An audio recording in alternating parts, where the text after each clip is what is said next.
Salut! Alors, cette vidéo aujourd'hui, c'est sur l'ancrage.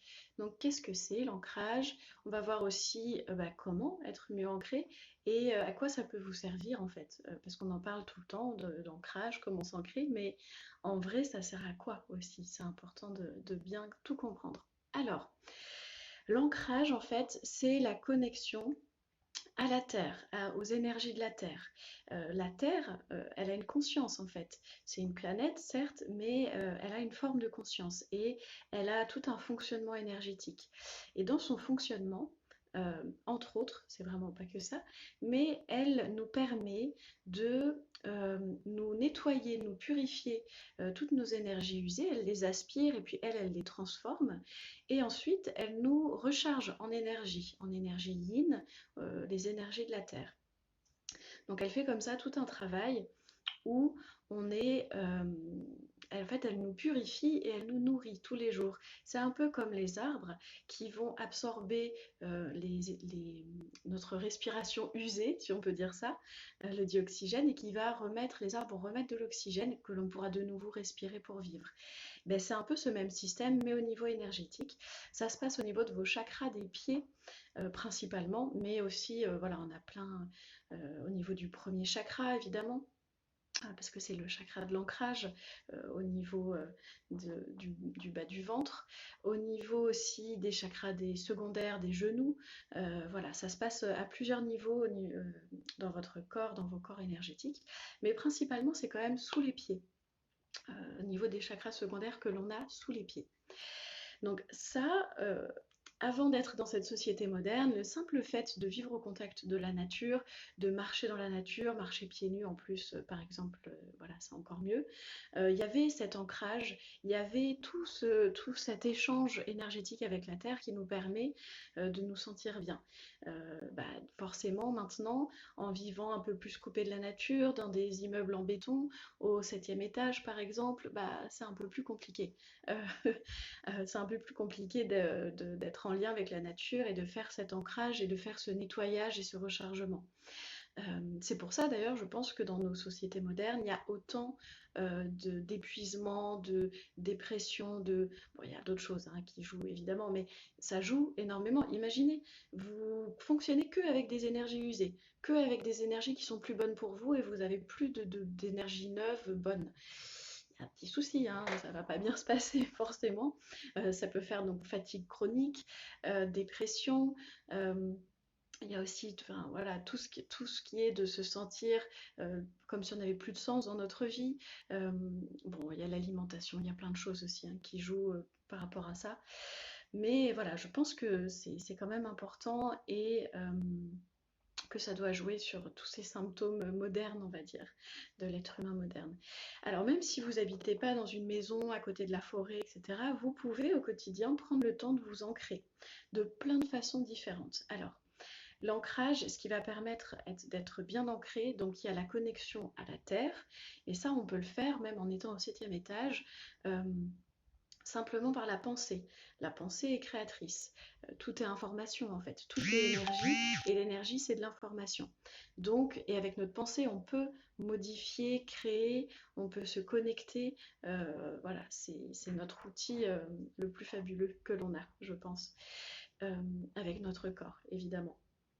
Et donc, avec votre pensée, vous pouvez vous connecter à la Terre, aux énergies de la Terre, et vous pouvez aussi faire donc ces échanges énergétiques.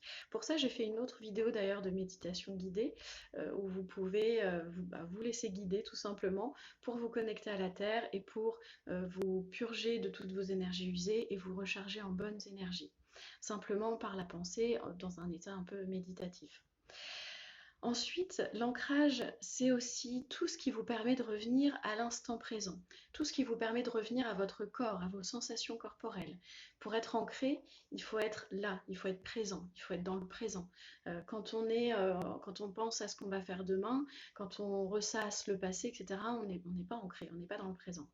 Donc, tout ce qui peut aider aussi, ça va être évidemment tous les exercices de pleine conscience. La pleine conscience, c'est quoi? C'est tout simplement revenir à ses sensations corporelle. Vous pouvez le faire à n'importe quel moment de la journée. Je ne sais pas, par exemple, si vous êtes en train de passer l'aspirateur, et ben, au lieu de penser à tout un tas de choses, de prendre le temps de revenir à vos sensations, qui sont peut-être pas super agréables, mais bon, ça vaut le coup quand même d'essayer. De la sensation de l'aspirateur dans votre main, des bruits de l'aspirateur, de votre respiration, de l'air qui rentre par vos narines, qui est plutôt frais, et de l'air un peu plus chaud qui ressort, d'être pleinement là, dans l'instant présent, dans votre corps, dans vos sensations. Et ça, ne serait-ce que de le faire 30 secondes par jour, déjà, vous augmentez énormément votre ancrage si vous le faites quotidiennement. On commence par 30 secondes et évidemment l'idée après c'est d'augmenter, c'est que ce soit plus, de plus en plus. Et donc, tout ce qui va permettre de revenir au présent, de revenir au corps, aux sensations corporelles, va beaucoup aider pour l'ancrage. Donc, toutes les pratiques corporelles, tous les sports. En général, quand on fait du sport, on n'est pas en train de penser à autre chose, on est pleinement là, dans notre corps. Mais aussi, la plupart des activités manuelles ou artistiques, quand on est en train de dessiner, de peindre, de faire de la sculpture, de la poterie, ce que vous voulez, on est là aussi, on est pleinement là, pleinement dans notre corps, normalement. Donc tout ça, ça aide à s'ancrer, la respiration. Alors ça, pour moi, la respiration, je le mets dans ce que j'appelle l'ancrage d'urgence, parce que c'est ce qui permet le plus facilement et le plus rapidement de venir s'ancrer, de revenir au corps. Et donc, quand on a des moments de panique, des grosses peurs, quand on a un énorme stress, on est tout de suite, on n'est pas ancré, quand on a des peurs, on est sur ce qui va se passer après, pour ce qui vient de se passer, ou voilà, on n'est pas dans son corps et dans l'instant présent. Donc, ce qui va aider pour ces gros moments de panique, de peur, de stress, etc., c'est de revenir au corps, de revenir à l'instant présent. Et pour ça, le mieux, c'est la respiration. Tout simplement de prendre le temps d'inspirer par le nez, profondément, lentement, en comptant jusqu'à 4, ça peut aider. Et ensuite de souffler par la bouche, pareil, lentement, mais bien soufflé, bien fort. Et l'idéal, c'est d'inspirer en comptant de 1 à 4 et de souffler en comptant de 1 à 8. Mais si on ne s'est pas suffisamment entraîné avant, on peut manquer un peu de souffle. Donc, soit ça, soit c'est compter de 1 à 4 en inspirant et de 1 à 4 en soufflant. Voilà. Mais la respiration, ça aide énormément, énormément à s'ancrer, à revenir là, dans le présent. Alors à quoi ça peut servir de faire tout ça, d'être bien ancré? Alors déjà la connexion à la terre, comme je vous ai expliqué, ça aide à recharger ses batteries, à se nettoyer, donc à être plus en forme, à se sentir plus en forme, à se sentir pas seulement plus en forme physiquement dans l'énergie que l'on a, mais aussi dans sa tête, à se sentir mieux, à se sentir plus serein. Le fait d'être un peu plus dans l'instant présent, et bien évidemment on a beaucoup moins de pensées parasites, beaucoup moins de pensées envahissantes, de peur, de doute. On va être aussi... alors, ça j'en parlerai après.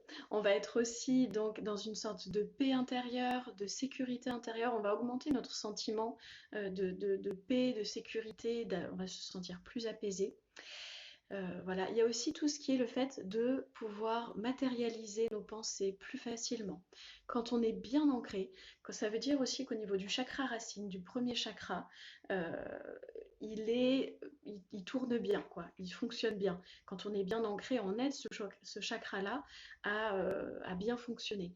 Et ce chakra, donc ça parle d'ancrage, il est par rapport à l'ancrage, mais aussi par rapport au fait de pouvoir, quand on est bien ancré, on est bien connecté au matériel, à la matérialité.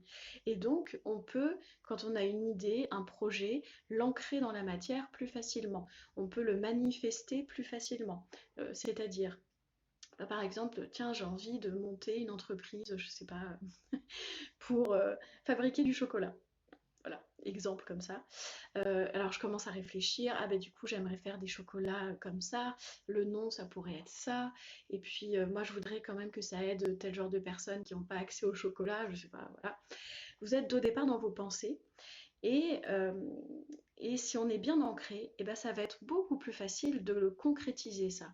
Peut-être que si vous êtes bien ancré, en 6 mois, votre entreprise, elle va sortir de terre, elle va se matérialiser. Alors que si vous n'êtes pas ancré, ça va peut-être prendre des années, voire ne jamais se faire, en fait. Donc voilà, l'ancrage, ça aide aussi à ça, et c'est quand même, quand même plutôt important, moi je trouve. Ça aide aussi à attirer l'abondance dans sa vie, parce que si on est bien ancré, si on est bien dans l'instant présent, On va être déjà moins dans des peurs, comme j'ai dit, plus dans la foi, la confiance, et du coup, un peu plus dans un comment dire, dans une façon de se positionner, dans une façon d'être liée à la prospérité. Parce que si on n'a pas de peur, si on a moins de peur du manque, moins de peur de ce qui va se passer, etc., et plus dans l'instant présent et dans tout ce que l'on a déjà, forcément, on est un peu plus dans cet état de prospérité, on vibre un peu plus la prospérité. J'ai dit quoi, prospérité? On vibre un peu plus la prospérité et du coup, bah, forcément, on attire l'abondance à soi. On pense tout le temps à l'abondance d'argent, mais c'est aussi l'abondance d'amour, l'abondance de rire, l'abondance de voyage, je sais pas, l'abondance de tout ce qui vous fait plaisir, tout ce que vous avez envie d'avoir dans votre vie. Et une dernière chose de ce que ça peut vous apporter, l'ancrage, ça va être d'être plus connecté au monde subtil. Ça peut paraître étrange, mais en fait, pour être bien connecté, pour avoir une intuition bien ouverte, bien développée, pour développer toutes ces capacités extrasensorielles de clairvoyance, clairsentience, etc., il faut être bien ancré. Il faut commencer par être bien ancré. C'est comme un arbre, en fait. L'arbre, donc il a ses racines et il a ses branches. Pour que l'arbre s'élève vers le ciel, grandisse de plus en plus, prenne de plus en plus d'ampleur et soit de plus en plus connecté au ciel, on va dire, il faut qu'il ait des bonnes racines, parce que sinon il va tomber. Euh, Ça paraît logique. Donc, il faut être très bien ancré pour être bien connecté. Ça peut vous aider donc à ouvrir votre troisième œil, à avoir plus d'intuition, à ouvrir toutes vos capacités extrasensorielles pour vous connecter au monde subtil autour de vous, à pouvoir faire des soins énergétiques, etc. C'est hyper important. Moi, je trouve, hein, c'est hyper important de s'ancrer. Quand on voit tout ce que ça peut nous apporter, tous les bienfaits que ça peut nous apporter dans notre vie. Je trouve ça super important. Voilà. Et donc pour s'ancrer, j'ai fait déjà une première vidéo et puis il va y en avoir d'autres de méditation guidée, certaines simplement pour s'ancrer et pour se recharger en énergie. Je vais en faire d'autres aussi où il y a à la fois ancrage avec les racines et connexion euh, pour se connecter au monde subtil. Voilà, je pense que je vais en faire encore d'autres après, mais si vous souhaitez développer votre ancrage, donc tous les petits tips là déjà que je vous ai donnés, et puis effectivement les méditations guidées par rapport à l'ancrage que j'ai aussi également sur cette chaîne qui peuvent aider. Voilà, n'hésitez pas à me mettre en commentaire si ça vous a parlé, si ça vous a appris certaines choses, et puis si vous avez des questions, évidemment. Voilà, un petit like aussi au passage, ça peut toujours aider. Je vous souhaite une très très belle journée si c'est le matin pour vous, une très belle soirée si c'est le soir, et je vous dis à très vite. Salut!